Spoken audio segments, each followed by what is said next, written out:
Mám konkrétnu otázku na denník Aktuality, ktoré práve vyprodukovali takýto hodnotný článok, že vraj nemôže ísť v prípade darovania techniky na Ukrajinu o trestný čin, pretože tá technika bola zastaralá a nikto sa pritom neobohatil. Takže denník Aktuality, mám teraz pre vás otázočku typu. V Gabčíkove máme 8 veľmi zastaralých turbín, ktoré musia byť dokonca servisované. To je ďalší argument, ktorý počúvame pri tej technike, že musela byť servisovaná, aj lietadla musia byť servisované, tak aj tieto turbíny v Gabčíkove musia byť servisované, už by dávno nefungovali.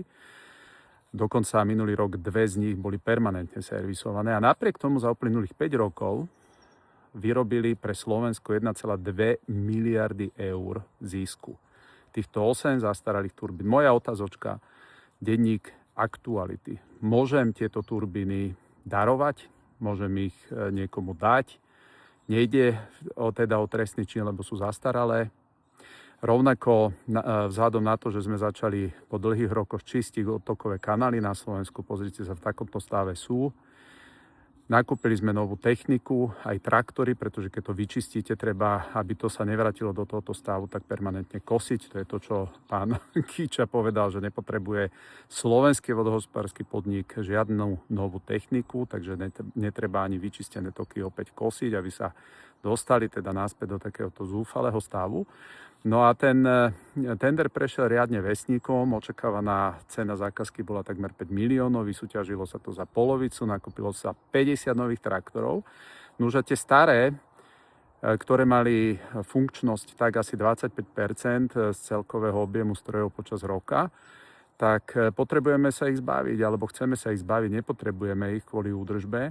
Takže otázočka, denník Aktuality, môžem ich rozdať ľuďom, nech si pre ne prídu Slováci, alebo vtedy ide o trestný čin. Trestný čin nejde len, ak sa rozdáva majetok Ukrajincom.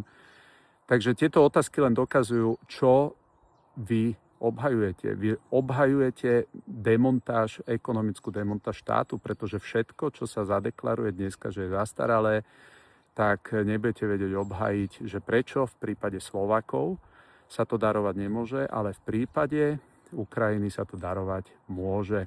Nuž a mimochodom ešte tu vám za sebou ukážem, ako krásne vejú tie zástavy, ktoré vám tak kolú oči vo všetkých opozičných médiách. Dali sme ich na vodné priehrady, dáme ich na aj lokality, ktoré sú v národných parkoch. Myslím si, že nikomu, kto má rád Slovensko, štátna zástava, ktorá veje, nevadí. Pekný deň.